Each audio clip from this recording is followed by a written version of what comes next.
हे श्रोता दर्शक मौली, आपके चरण बड़े पुनीत है, मैं आपको नमन करता हूँ। बड़ी आश्चर्यजनक और विलक्षण घटना हुई एकादशी के दिन। सदगुरु साईनाथ जो भगवान दत्तात्रेय के साक्षात अवतार है, जो ब्रह्म तत्व, विष्णु तत्व, शिव तत्व है, जो अनुसुईया पुत्र हैं और जिसे हेमांड पथ ने अनुसुईया पुत्र कहा है, दत्त अवतार कहा है, उनकी कृपा हुई। आमल की एकादशी के दिन ये शिव पुराण गिफ्ट में मिला। दूसरे दिन प्रदोष सोमवार का दिन मैं अपने सदगुरु की भक्ति करता था, लेकिन सदगुरु की कृपा हुई। प्रदोष के दिन, त्रयोदशी के दिन मैंने इसका पठन चालू किया। एक अध्याय ही पठन कर पाया, जिसमें महात्मा बताया गया था शिव पुराण का। और इसके बाद मैं निद्रा लेने गया तो मुझे साक्षात कोक, पेड़ की जो खोक होती है, उसके अंदर एक तपस्वी, एक ऋषि सूत जी महाराज के दर्शन हुए और उनके सामने नाग देवता मेरी तरफ देख रहे हैं और उनके नीचे जमीन के स्तर से पवित्र गंगा जल बह रहा है, जिसमें सभी प्राणी तैर रहे थे, दिखाई दे रहे थे मुझे। और अचानक नींद खुली। नींद खुलने के बाद मैंने पहली कथा आपको सुना, दूसरा और तीसरा और चौथा अध्याय दूसरी कथा में सुना। पहली कथा में महात्मा हो गया, दूसरी कथा में देव राया, जो एक बहुत पापी आदमी था, जिसे यमराज ले जा रहे थे। भगवान शिवलोक को, भगवान शिव की आज्ञा से उसे शिवलोक पहुंचाया गया। शिवदूत आए, उनके पार्षदगण आए और छुड़ा के ले गए। तीसरी कथा बिंदुक की आती है, जो एक महान पापी ब्राह्मण था और वो अपने व्यभिचार और पाप के कारण, पापाचार के कारण उसकी मृत्यु हो जाती है और वो पिशाच की योनि विंध्याचल में उसे हो जाती है। उसके बाद उसकी पत्नी भी बुरे कर्म में लिप्त हो जाती है, व्यभिचार में लिप्त हो जाती है। बहुत पाप कर्म उससे भी होने लगते हैं, परिस्थिति के बस या जो भी है। वह किसी तपस्वी से शिव कथा सुन लेती है और सुनने के बाद उसका हृदय द्रवित हो जाता है और अपने पापों का पश्चाताप करने लगती है। पश्चाताप से उसका संताप हृदय से भरा, हृदय में पूरा संताप भरा रहता है। पश्चाताप का उसका जो हृदय द्रवित हो जाता है और आंख से बहकर निकल जाता है। उसके बाद उसे सही दिशा मिलती और सही दिशा मिलने के बाद उसे भगवान शिव की पत्नी पार्वती का सखी बनने का अवसर प्राप्त हो जाता है। यह हुआ चौथा अध्याय। अब वो अपने पति को पिशाच योनि से कैसे छुड़ाती है, वो अध्याय में वाचन कर रहा हूँ। कृपया ध्यान पूर्वक इन पाप मुक्त होने वाली कथाओं को सुनने की कृपा करें। भगवान शिव की प्रसन्नता का कोई पारावार नहीं रहेगा। माता पार्वती और शिव जी की साम्य सदाशिव व महेश्वर की कृपा होगी। बोलिए साम्य सदाशिव व महेश्वर भगवान भोलेनाथ की जय। चंचुला के प्रयत्न से पार्वती जी की आज्ञा पाकर तुम्बरुका पर्वत, विंध्य पर्वत पर शिव पुराण की कथा सुनाकर बिंदुक का पिशाच योनि से उद्धार करना तथा उन दोनों दंपति का शिव धाम में सुखी हो जाना, इस बात की कथा सुनाई जा रही है। सूत जी बोले, हे सौनक मुनि, एक दिन परमानंद में निगम चंचुला ने उमा देवी के पास जाकर प्रणाम किया और दोनों हाथ जोड़कर वह उनकी स्तुति करने लगी। चंचुला बोली, हे गिरिराज नंदिनी स्कंद माता, मनुष्यों ने सदा आपका सेवन किया है। समस्त सुखों को देने वाले शंभु प्रिय आप ब्रह्म स्वरूपिणी हैं। विष्णु और ब्रह्मा आदि देवताओं द्वारा आपकी सेवा की जाती है। आप ही सगुणा हैं, आप ही निर्गुणा हैं तथा आप ही सूक्ष्म सच्चिदानंद स्वरूपिणी आद्या प्रकृति हैं। आप संसार की सृष्टि, पालन और संहार करने वाली है। तीनों गुणों का आश्रय भी आप ही हैं। ब्रह्मा, विष्णु और महेश्वर, इन तीनों देवताओं का आवास स्थान तथा उनकी उत्तम प्रतिष्ठा करने वाली पराशक्ति आप ही हैं। सूत जी कहते हैं, हे शौनक मुने, जिसे सदगति प्राप्त हो चुकी थी वह चंचुला इस प्रकार महेश्वर पत्नी उमा की स्तुति करके सिर झुकाए चुप हो गई। उसके नेत्रों में प्रेम के आंसू उमड़ आए थे। तब करुणा से भरी हुई शंकर प्रिया भक्त वत्सला पार्वती देवी ने चंचुला को संबोधित करके बड़े प्रेम से इस प्रकार कहा, हे सखी चंचुले, सुंदरी, मैं तुम्हारी की हुई इस स्तुति से अत्यधिक प्रसन्न हूँ। बोलो क्या वर मांगती हो? तुम्हारे लिए मुझे कुछ भी अदेय नहीं है, जो मांगोगे मिल जाएगा। चंचुली बोली, हे निष्पाप गिरिराज कुमारी, मेरे पति बिंदु इस समय कहाँ हैं और कैसी स्थिति में हैं, मैं नहीं जानती। हे कल्याणमयी दीन वत्सले, मैं अपने उन पतिदेव से जिस प्रकार संयुक्त हो सकूं वैसा उपाय कीजिए। हे महेश्वरी, हे महादेवी, मेरे पति एक शूद्र जाति वैश्या के प्रति आसक्त थे और पाप में पूर्णतः डूब चुके थे। उनकी मृत्यु मुझसे पहले हो गई थी। ना जाने वो किस गति को प्राप्त हुए हैं। गिरिजा माता बोली, हे बेटी, तुम्हारा बिंदुक नाम का पति महापापी था। उसका अंतःकरण बड़ा ही दूषित था। वैश्या का उपभोग करने वाला वह महामूढ़ मरने के बाद नरक में पड़ा।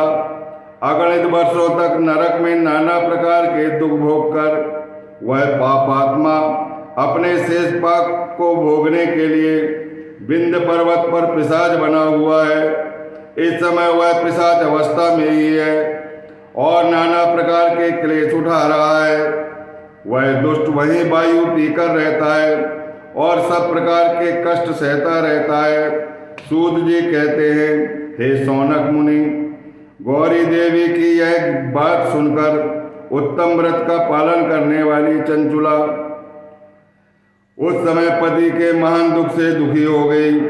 फिर मन को स्थिर करके उस ब्राह्मण पत्नी ने व्यथित हृदय से महेश्वरी को प्रणाम करके पुनः पूछा, हे महेश्वरी, हे महादेवी, मुझ पर कृपा कीजिए और दूषित कर्म करने वाले मेरे उस दुष्ट पति का उद्धार कर दीजिए। हे देवी, कुत्सित बुद्धि वाले मेरे उस पापात्मा पति को किस प्रकार उत्तम उपाय से गति प्राप्त हो सकती है, वह शीघ्र बताइए। मेरा बारंबार आपको नमस्कार है। पार्वती माता ने कहा, तुम्हारा पति यदि शिवपुराण की पुण्यमयी उत्तम कथा सुने तो सारी दुर्गति को पार करके वह उत्तम गति का भागी हो सकता है। अमृत के समान मधुर अक्षरों से युक्त गौरी देवी का यह वचन आदर पूर्वक सुनकर चंचुला ने हाथ जोड़ मस्तक झुकाकर उन्हें बारंबार प्रणाम किया और अपने पति के समस्त पापों की शुद्धि तथा उत्तम गति की प्राप्ति के लिए पार्वती देवी से यह प्रार्थना की, मेरे पति को शिवपुराण सुनाने की व्यवस्था होना चाहिए। उस ब्राह्मण पत्नी के बारंबार प्रार्थना करने पर शिवप्रिया गौरी देवी को बड़ी दया आई।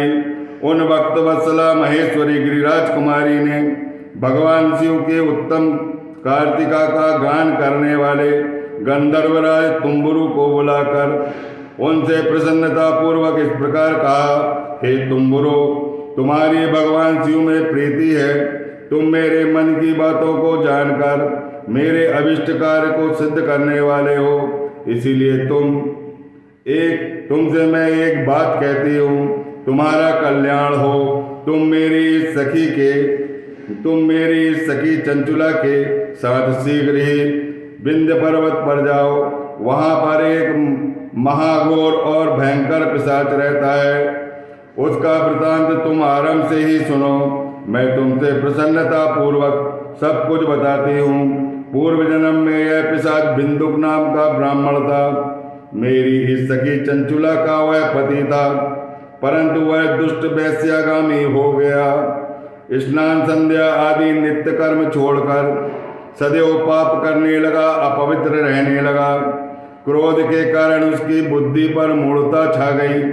वह कर्तव्य को भूल गया। विवेक उसका नष्ट हो गया। अभक्ष भक्षण, सज्जनों से द्वेष और दूषित वस्तु का दान लेना, यही उसका स्वाभाविक कर्म बन गया था।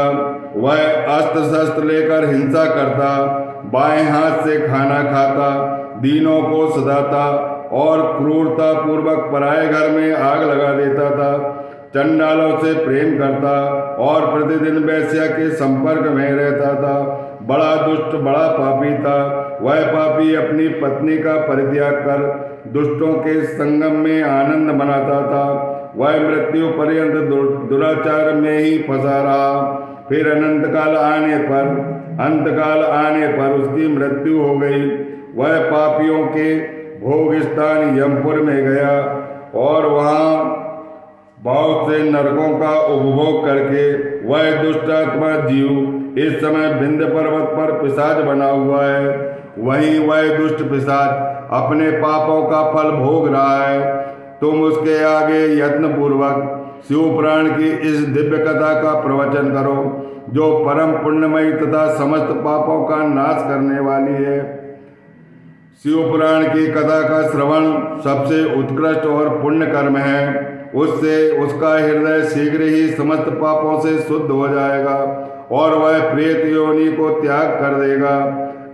इस दुर्गति से मुक्त होने पर बिंदुक नामक पिशाच को मेरी आज्ञा से विमान पर बिठाकर तुम भगवान शिव के समीप ले जाओ, ऐसा माता पार्वती ने उनसे कहा। सूत जी कहते हैं, शौनक मुनि से महेश्वरी उमा के इस प्रकार आदेश देने पर गंधर्वराज तुम्बुक मन ही मन बड़े प्रसन्न हुए। उन्होंने अपने भाग्य की सराहना की। तत्पश्चात उस पिशाच की सती साध्वी पत्नी चंचुला के साथ विमान पर बैठकर नारद प्रिय मित्र तुम्बुरु वेग पूर्वक विंध्याचल पर्वत पर गए, जहाँ वह पिशाच रहता था। वहाँ उन्होंने उस पिशाच को देखा। उसका शरीर बड़ा विशाल था, उसकी डोरी बहुत बड़ी थी। वह कभी हंसता, कभी रोता, कभी उछलता था। उसकी आकृति बड़ी विकराल थी। भगवान शिव की उत्तम कार्तिका गान करने वाले महाबली तुम्बुरु ने उस अत्यंत भयंकर पिशाच को पाशों द्वारा बांध लिया। तदंतर तुम्बुरु ने शिवपुराण की कथा को बांचने का निश्चय करके महोत्सव युक्त स्थान और मंडप आदि की रचना की। इतने में ही संपूर्ण लोकों में बड़े वेग से यह प्रचार हो गया कि देवी पार्वती की आज्ञा से एक पिशाच का उद्धार करके उद्देश्य से शिवपुराण की उत्तम कथा सुनाने के लिए तुम्बुरु विंध्याचल पर्वत गए हैं। फिर तो उस कथा को सुनने के लोभ से बहुत से देवर्षि और बहुत से देवतागण शीघ्र वहां पर आ पहुंचे। आदर पूर्वक शिवपुराण सुनने के लिए आए हुए लोगों का पर्वत पर बड़ा अद्भुत और कल्याणकारी समाज जुट गया। फिर तुम्बुरु ने उस पिशाच को पासों से बांधकर आसन पर बिठाया और हाथ में बीड़ा लेकर गौरीपति की कथा का गान आरंभ कर दिया। पहली अर्थात विद्येश्वर संहिता से लेकर 7वीं वायु संहिता तक महात्म्य सहित शिवपुराण की कथा का उन्होंने विशेष वर्णन किया। 7 संहिताएं सहित शिवपुराण का आदर पूर्वक श्रवण करके वे सभी श्रोता पूर्णतः कृतार्थ हो गए। उस समय पुण्यमय शिवपुराण को सुनकर उस पिशाच ने अपने सारे पापों को धोकर उस पैशाचिक शरीर को त्याग दिया। फिर तो शीघ्र ही उसका स्वरूप दिव्य हो गया। अंग कांति गौड़ वर्ण की हो गई। शरीर पर श्वेत वस्त्र तथा सब प्रकार के पुरुषोचित आभूषण उसके अंगों में उद्भासित होने लगे। वह त्रिनेत्रधारी चंद्रशेखर स्वरूप हो गया। इस प्रकार दिव्य देहधारी होकर श्रीमान बिंदुक अपनी प्राण बल्लभा चंचुला के साथ स्वयं भी पार्वती बल्लभ भगवान शिव का गुणगान करने लगा। उसकी स्त्री को इस प्रकार दिव्य रूप से सुशोभित देख भी सभी देवर्षि बड़े विस्मित हुए। उनका चित्त परमानंद से परिपूर्ण हो गया। भगवान महेश्वर का यह अद्भुत चरित्र सुनकर वे सभी श्रोता परम कृतार्थ हो गए। प्रेम पूर्वक श्री शिव जी का यशोगान करते हुए अपने अपने धाम को चले गए। दिव्य रूपधारी श्रीमान बिंदुक जी सुंदर विमान पर अपनी प्रीतमा के पास बैठकर सुखपूर्वक आकाश में स्थित हो बड़ी शोभा पाने लगा। तदंतर महेश्वर के सुंदर एवं मनोहर गुणों का गान करता हुआ वह अपनी प्रियतमा तथा तुम्बुरु के साथ शीघ्र ही शिवधाम में जा पहुंचा। वहां पर भगवान महेश्वर तथा पार्वती देवी ने प्रसन्नता पूर्वक बिंदुक का बड़ा सत्कार किया और उसे अपना पार्षद बना लिया और उसकी पत्नी चंचुला पार्वती जी की सखी हो गई। उस धनीभूत ज्योति स्वरूप परमानंदमय सनातन धाम में अविचल निवास पाकर दोनों दंपति परम सुखी हो गए। बोलिए साम्य सदाशिव उमा महेश्वर भगवान भोलेनाथ की जय। कर्पूर गौरम करुणावतारम संसार सारम भुजगेन्द्रहारम सदा वसंतम हृदयारविंदे भवम भवानी श्वेतं नमामि। मंदारमाला कुलितालकाय कृपालमाला शशिशेखराय दिव्यांबराय च दिगंबराय नमः शिवाय च नमः शिवाय। तुमेव माता च पिता तुमेव बंधु च सखा तुमेव विद्या द्रविणं तुमेव सर्वं मम देव देव। गुरुर्ब्रह्मा गुरुर्विष्णु गुरुर्देवो महेश्वरा गुरुर्साक्षात् परब्रह्म तस्मै श्री गुरुवे नमः। बोलिए सच्चिदानंद जगतगुरु साम्य सदाशिव महेश्वर भगवान भोलेनाथ की जय।